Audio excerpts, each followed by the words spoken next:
Before dawn on November 4th, 1942, a German staff clerk at El Alamein bent over the situation log and found something more frightening than bad news: empty space. The boxes for incoming reports were still there. The pencils were still there. The field telephone sat beside the map with sand on its black receiver.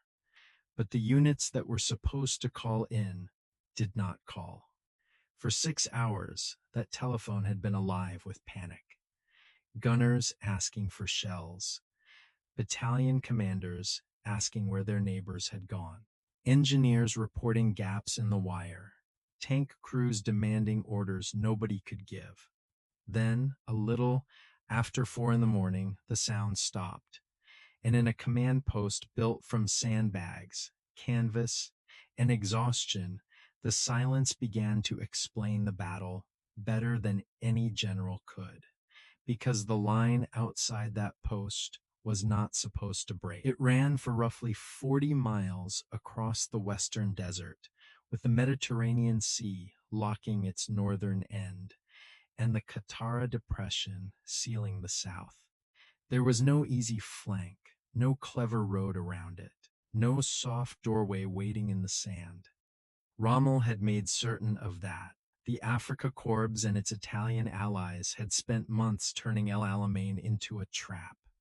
Mine belts, barbed wire, dug-in strong points, anti-tank guns hidden behind low ground, artillery registered on every approach. The Germans had a name for the minefields, the Devil's Garden, and on paper the name was not theatrical. It was accurate. 500,000 mines were buried in front of the Axis line, not in one neat row, not in a pattern a tired man could understand by moonlight. They were layered, staggered, booby-trapped, and backed by wire, so that any infantryman who survived the first belt could be held in place for machine guns and shell fire. Behind that sat the guns the British tank crews feared most, the German 88. At long range, it could tear open almost every Allied tank in the desert. At El Alamein, those guns were dug in and camouflaged, waiting for the British armor to appear in the lanes the mines would force them to use. Behind them were the 15th and 21st Panzer divisions, Rommel's armored reserve, held back to crush whatever wounded force managed to crawl through. That was the theory: a minefield to stop the infantry, wire to slow the survivors, 88s to kill the tanks, Panzers to finish the breach. A fortress with no door. Rommel had written that the position could be held if the men inside it showed enough determination. In private, he treated the line as one of the last barriers between the British Eighth Army and the ruin of the Axis position in North Africa. The British understood the same thing from the other side. For nearly 2 years, the Desert War had been a map being folded and unfolded by defeat. Tobruk had fallen. The Eighth Army had retreated across hundreds of miles. Officers had been replaced. Units had been rebuilt, renamed, reinforced, and thrown back into the same yellow emptiness. Then Bernard Montgomery arrived and gave the army one order that mattered more than any speech. There would be no more retreat. Not back to Cairo, not back to the Nile, not one more mile if it could be held. That did not make the minefields smaller. It did not make the 88s less deadly. It did not make an exhausted infantryman braver when his boot found wire in the dark, but it changed the shape of the coming battle. Montgomery's plan was not elegant. It was deliberate. He would strike the northern sector with infantry first, not tanks. The foot soldiers would open paths through the Devil's Garden, and the engineers would mark lanes with tape and lamps under fire. Then the armor would push through those cuts before the Germans could seal them. To make that possible, The British gathered an artillery storm the desert had never heard before. More than 900 guns. At 9:40 on the night of October 23rd, the guns opened Operation Lightfoot. For 20 minutes, the horizon flashed as if the desert were being photographed by God. Then the barrage shifted, and the infantry moved, not the steel weight of America, not a fresh army arriving from some untouched continent. Men from Glasgow streets, men from Highland villages, men from Lancashire towns, Australians who had already paid dearly on the coast, New Zealanders, South Africans, engineers, stretcher bearers, signalers, gunners. The kind of army that does not appear magnificent in a situation report, the kind that wins or dies in yards. They walked because the mines were too sensitive for tanks to lead.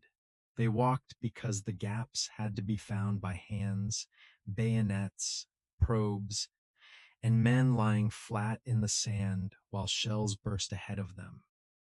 They walked because if the infantry stopped, the armor behind them became a graveyard waiting for daylight. The first hours were a lesson in how a fortress defends itself. Engineers crawled forward and marked lanes that vanished in smoke. White tape was torn by shell bursts. Guides were killed. Units drifted offline in the dark and discovered the minefield had no sympathy for honest mistakes. A man could be 3 steps from the correct lane and gone. A platoon could pass through one belt, hit wire, turn under fire, and find another belt waiting beside it. Tanks that reached the openings jammed behind damaged vehicles, then became silhouettes for the 88s. In the center, the 51st Highland Division drove into ground that would become a private nightmare for every regiment that crossed it. Kidney Ridge, Materia Ridge, Point 29, names that meant almost nothing on a civilian map. Names that became everything to the men trying to live long enough to reach them. The Highlanders took positions in the dark and lost them in the morning. They went forward behind artillery and then found themselves alone when the barrage moved too far ahead. They fought in slit trenches, in shallow scrapes, along wire lines, and around low ridges that did not seem high until men began dying for the last few feet. The German system worked. That is the part that matters. It was not badly built. It was not surprised into failure. It did not collapse because one officer forgot a road or one gun crew lost its nerve. The Devil's Garden did what it was designed to do. It slowed the attack. It broke formations apart. It turned clean plans into smoke, shouting, and hand signals. It forced British infantry to advance through ground where the ordinary expectation was that men would stop. They did not stop. When lanes closed, engineers opened new ones. When tanks burned, infantry went ahead without them. When ridges were lost, the Highlanders went back up the slopes again. When machine gun fire cut one company apart, another company moved through the space it left. The Germans had fought the British in the desert for years. They had learned their habits. They knew when British attacks usually lost momentum. They knew what exhaustion sounded like, over-intercepted wireless traffic. They knew the difference between a hard fight and a breaking one. At El Alamein, that experience began to betray them, because the British kept returning to the same impossible ground. Not gloriously, not cleanly, not with the effortless courage paintings give to dead men. They came back tired, thirsty, half blinded by dust, sometimes without officers, sometimes guided by a corporal who was simply the last man alive who knew the direction. But they came back, and every time they came back, the German line had to spend something it could not replace. A little more ammunition. Another gun crew. Another counterattack. Another panzer sent forward into artillery that was waiting for it. By the end of October, the line was still there, but it was no longer whole in the way maps pretended it was whole. A line can remain on paper after its muscles have begun to tear. Then came Supercharge. On November 2nd, Montgomery concentrated armor and fresh infantry against a front only a few thousand yards wide. The plan was brutal in the way some plans are honest. The attack would spend men and tanks to force a break where the German anti-tank screen still stood. The 9th Armored Brigade led the charge. Their commander, Brigadier John Curry, understood what was being asked of him. So did his crews. They were not being sent into uncertainty. They were being sent into a calculation. The Germans had guns. The British had to cross the killing ground. Some tanks would not reach the other side. Not a few.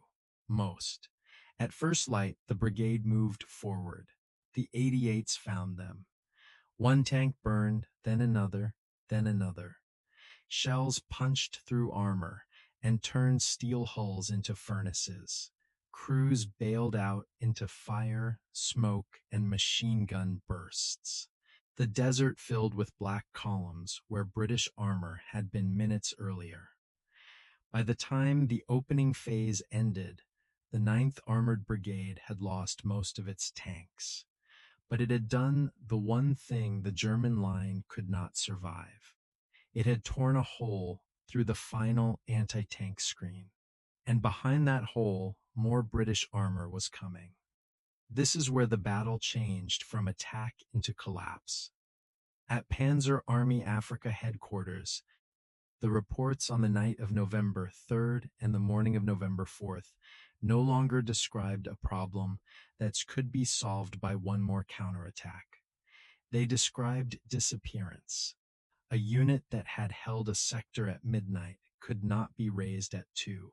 A battery that had been ordered to fire had no shells left. A neighboring formation that should have covered a flank was gone from the net. The 15th Panzer Division, the armored fist meant to smash any breakthrough, had been reduced to a fraction of the strength needed to do it. The German command still had maps. It still had orders. It still had Hitler far away demanding that the line be held to the last man. But a command can order a line to stand only if the line still exists. Rommel asked permission to withdraw. Hitler sent back the order that turned so many German retreats into disasters. Victory or death, hold. Rommel did not obey at once. That fact can sound dramatic if told badly, as if one general suddenly discovered mercy or defiance. The truth was colder. He delayed because there was almost nothing left to hold. If he kept the army where Hitler wanted it, the British would not merely defeat it. They would seal it in the desert and finish it. The situation log in that sandbagged command post had become more honest than the order from Berlin.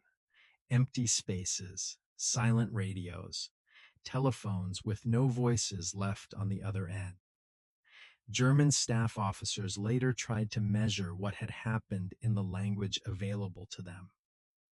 Their reports did not become poetry. They did not praise the British in sentimental terms. They used the dry grammar of military failure. But inside that grammar was an admission. The persistence of the British infantry in the minefield fighting had exceeded what the German command had expected from previous experience in the desert. Exceeded previous experience. That is a quiet sentence. It does not shout. It does not sound heroic. But from the men who had built the Devil's Garden, it meant something enormous. It meant the model had failed. They had built a system around an assumption that enough mines, wire, artillery, anti-tank guns, and counterattacks would finally make men stop moving forward. And at El Alamein, British and Commonwealth infantry proved that assumption wrong by inches. The German 164th Light Division recorded its own condition in even harsher terms. Contact with neighboring units had been lost. Artillery ammunition was gone. Organized resistance was no longer possible. Not difficult, not weakened, not temporarily confused. No longer possible. That is the moment a defensive line stops being a line and becomes a memory. By November 4th, the retreat began. The army that had once driven eastward toward Egypt now moved west in columns of dust, abandoned vehicles, and men who had survived the fortress, only to watch it vanish behind them. Rommel later described the result not as a simple withdrawal, but as the destruction of an army. That distinction matters. A retreat means a force has lost ground. A destruction means it has lost the structure that made it dangerous. El Alamein took that structure away, not in one glorious instant, not with one bayonet charge, not because the British discovered a secret path through the desert. It happened because artillery hammered the guns. Engineers opened lanes under fire. Infantry held ground that should have thrown them back. Tank crews drove into losses they could see coming. And the German reserves were forced to answer too many crises until they had nothing left with which to answer the last one. The Devil's Garden did not fail because it was weak. It failed because men kept entering it after every reasonable argument said they should not. Think of the German clerk again. The lamp on the map, the sand on the receiver, the blank spaces in the log. He was not hearing victory outside. He was not even hearing battle in the way he had heard it the day before. He was hearing absence, a command post without voices, a line without reports, a fortress without a center. And somewhere beyond the wire, men from places the German staff had reduced to unit names were still moving through the dark. Highlanders, Lancashire Infantry, Australians, New Zealanders, South Africans, engineers with mine probes and shaking hands, tank crews climbing from burning vehicles and looking west because the attack was still going west. They were not fearless. That is the easiest lie to tell about them, and the least useful. They were afraid. They were exhausted. They were carrying the dead out when they could and stepping past them when they had to. Many of them had no grand view of North Africa, no speech about empire or strategy or history. They had a lane in front of them, a man on the left, a man on the right, and a piece of ground that had to be crossed because stopping would give the desert back to the men who had filled it with mines. The German reports could count shells. They could count tanks. They could count operational guns and lost positions and remaining fuel. What they struggled to count was the thing that mattered most at the end, the distance between what men should do when the ground says stop and what they do when the men beside them keep walking. Rommel had called the line impregnable. The men who crossed it did not need a better word. They only needed the next step.